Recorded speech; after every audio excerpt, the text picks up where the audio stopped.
7:34 de la mañana de hoy, martes 23 de agosto de este año 2022. Y nos acompaña en el estudio Nickmer Evans. Bienvenido, Nickmer. Un placer estar Gracias aquí. por estar aquí. Hace tiempo que no nos Hacía veíamos. años que no nos veíamos.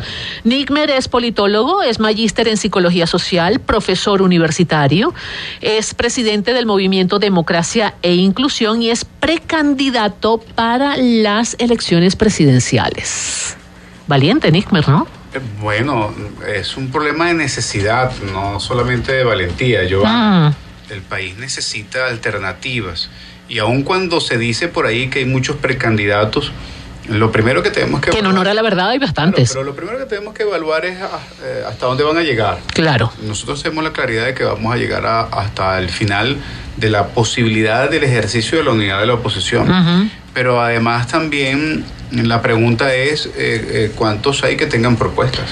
Eso es interesante. Te iba a comentar que no es malo que haya muchos precandidatos. No, por el contrario. Siempre y cuando todos los que pretendan serlo se inscriban en esta corriente de las primarias. Claro. El problema es cuando haya precandidatos fuera de las primarias. Ahí es donde se complica el puedo decir panorama. que yo fui el primer precandidato, o soy el primer precandidato a las primarias. Hay muchos otros candidatos por ahí que están diciendo que van directo al 2024. Hay algunos que han dado un pasito para adelante. Ahí es donde está la dificultad, ¿no? exacto. Hay otros que dicen tener unas super condiciones para poder participar. Claro que hay que tener condiciones. Nosotros no somos unos incondicionales de las primarias, pero estamos integrados activamente en la discusión y en la búsqueda de que haya condiciones para que estas primarias tengan la legitimidad necesaria para que represente a la mayoría de la oposición venezolana, que podamos discutir un proyecto de país y sobre esa discusión de proyecto de país podamos ponernos de acuerdo en función de un reto superior, y el reto superior es ir a las elecciones en el medio de un sistema que no es democrático y tratar de lidiar con todas las desventajas que existen en el sistema electoral venezolano. Y sobre todo llevando una propuesta, Nickmer, porque yo creo que se ha impuesto en Venezuela la figura y la esperanza de que llegue al poder una suerte de predestinado, que no importa que tenga o no tenga propuesta, que tenga o no tenga proyecto, pero es el iluminado, es el mandado por la providencia para resolver los problemas del país. Parece mentira,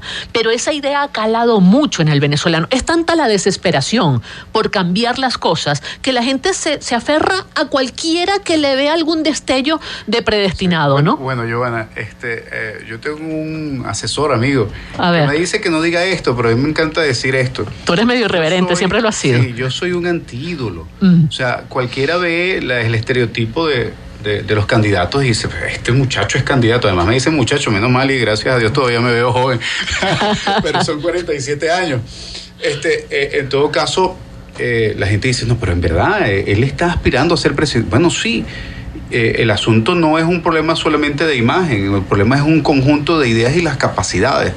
Ayer estábamos trabajando, Giovanna, por ejemplo, una idea que me parece fascinante por parte del equipo del Movimiento Democracia e Inclusión.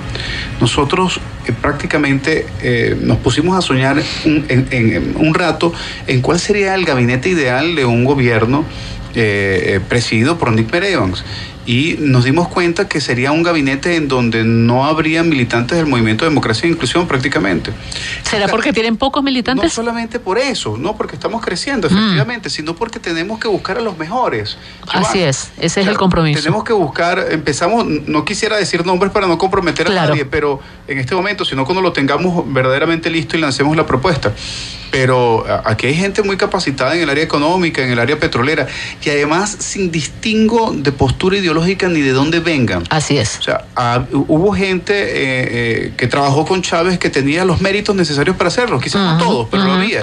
Y hay gente que tiene muchos años en la oposición, o que viene incluso de la mal llamada Cuarta República, o que no ha estado ni en la Cuarta ni en la Quinta. Eso te iba a decir, gente que no ha tenido espacio ni antes ni ahora. Así es, que podrían tener o sea, que sería interesante ofrecerles la posibilidad de que sean parte de un proyecto de ejercicio de gobierno, más que un proyecto político, de un ejercicio de gobierno, claro, con unas líneas políticas claras, que puedan desarrollarse, y que tengan afinidad a la posibilidad de la necesidad de un gobierno de transición en Venezuela, porque eso es lo otro, Giovanna.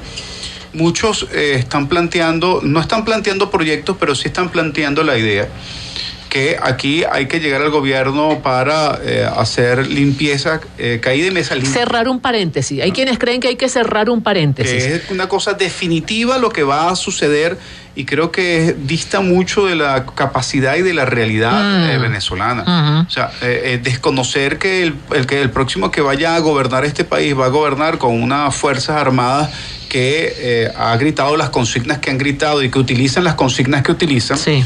Y que el control de las instituciones básicamente durante estos 20 años es por parte de gente que ha buscado adoctrinar ideológicamente a la administración pública, pues se va a encontrar con una pared y va a ser mucho más grave. Claro.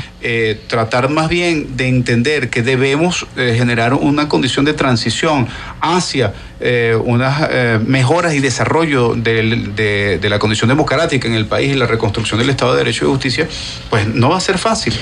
Y te digo otra cosa, Giovanna, creo que una verdadera opción para construir eso es a partir de alguien que tenga la posibilidad de haber conocido aquel monstruo por dentro y haber conocido también el otro monstruo por dentro. ¿Eso es algo así como la cohabitación que propuso Almagro? No.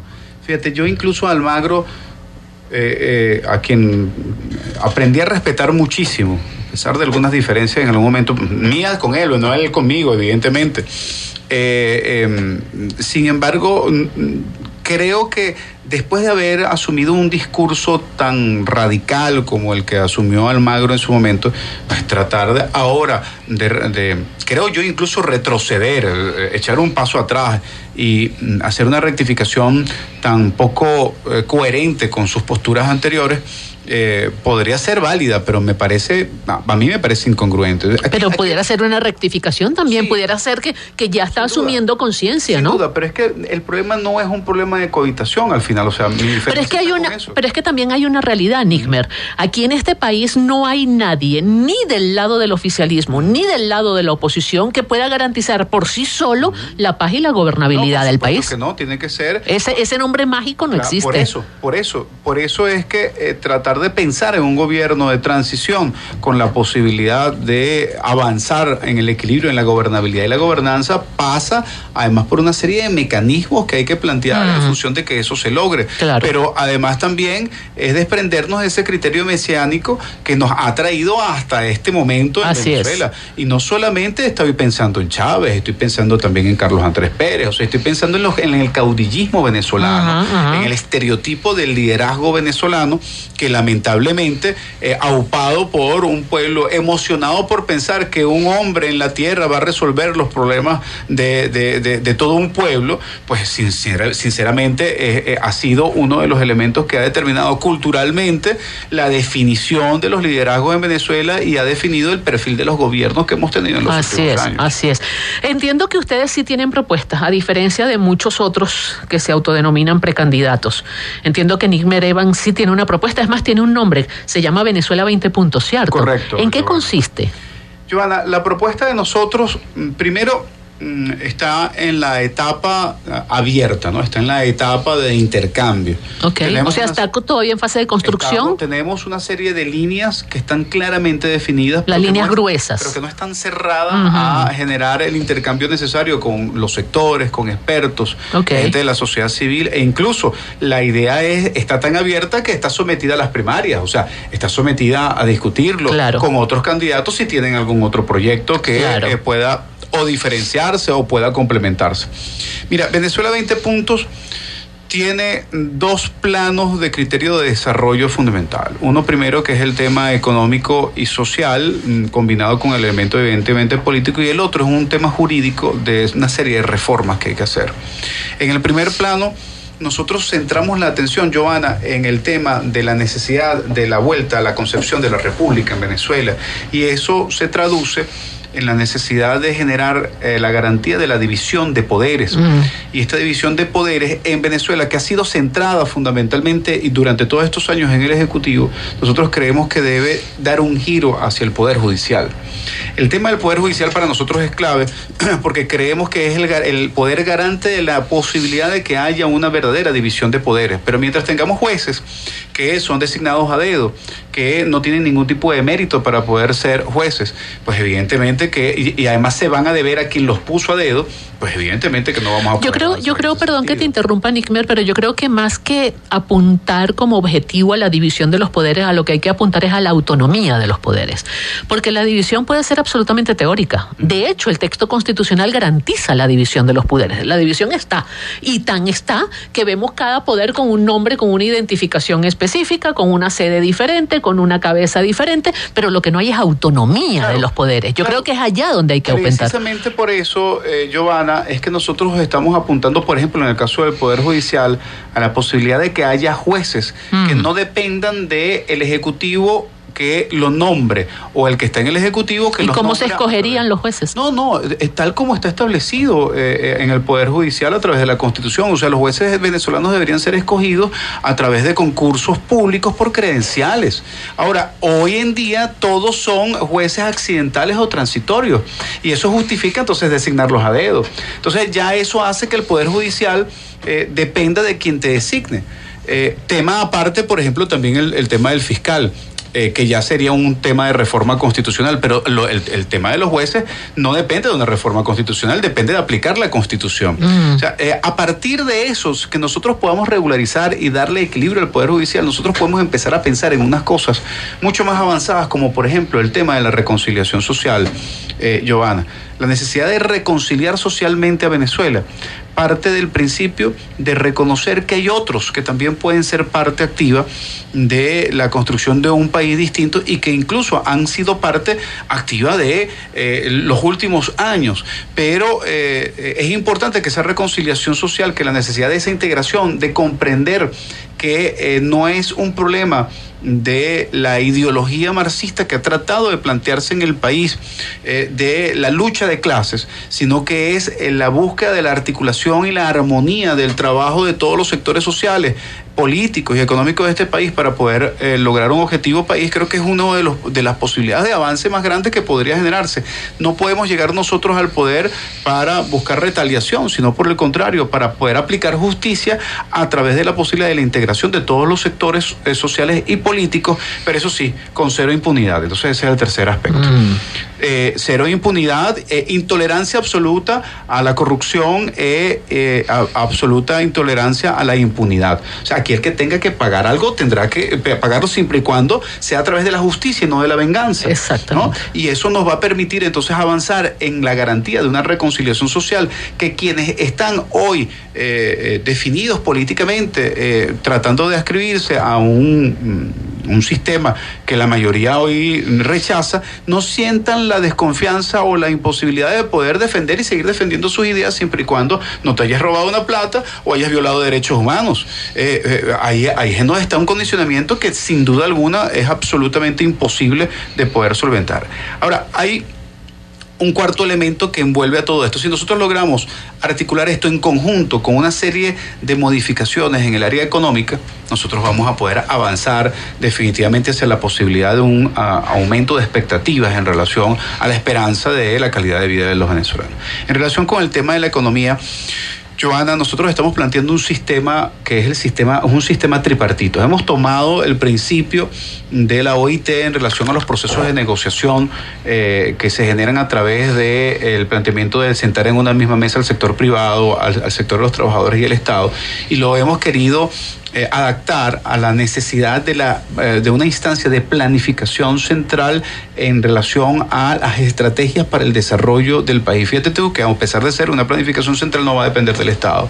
La necesidad de sentar al sector privado, al sector empresarial, industrial, junto con los trabajadores y junto con el Estado, va a plantear un primer y básico reto, que es no generar falsas expectativas de un gobierno que puede llegar diciendo que va a poner a los profesores a ganar $2.500 inmediatamente. Entonces yo podría ser como candidato, cuando yo sea presidente, un profesor va a ganar $2.500 mensuales porque eso es lo que merece. Sí, pero ¿de dónde vas a sacar la plata? Claro. Entonces, que nosotros podamos tener un esquema claro de dónde vamos a sacar los recursos y que tengamos además un plan y una estrategia que se base fundamentalmente en comprender que no hay manera de mejorar los ingresos impuestos del pueblo venezolano, si no sabemos de dónde vamos a sacar el dinero y que si seguimos en el esquema que estamos actualmente, lo único que vamos a lograr es generar hiperinflación y que vamos a generar mucho más demagogia y populismo, falsas expectativas en lo económico, pero no vamos a poder crecer como economía. O sea, por ejemplo, recientemente estamos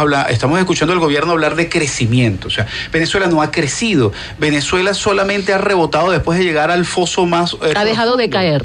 Ha dejado de caer y entonces hay una especie como de recuperación de cifras anteriores. Venezuela perdió el 85% de su Producto Interno Bruto y que aparentemente vaya a crecer un 10% este año implica que lo que hizo fue recuperar un 10% de lo que perdió. Pero no estamos mejor. Lo único que estamos es tratando de recuperar caminos. Fíjate tú, Giovanna, ¿de dónde vamos a sacar el dinero? Entonces hay un planteamiento también para de dónde vamos a sacar el dinero. No se lo vamos a dejar solamente al equipo tripartito, vamos a ir con una serie de ideas en función de poder lograr ese objetivo.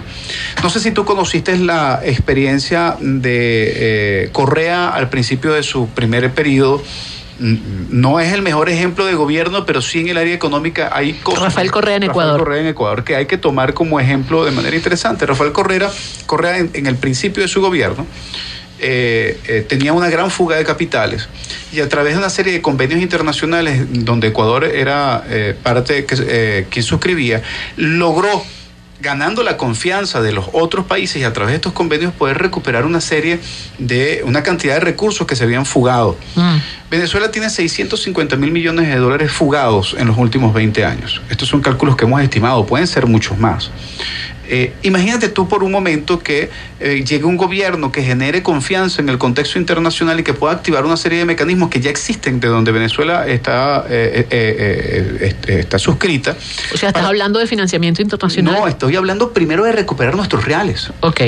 Vamos a eso, pero lo primero es que para nosotros recuperar nuestro país, nosotros tenemos el dinero para recuperar a nuestro país.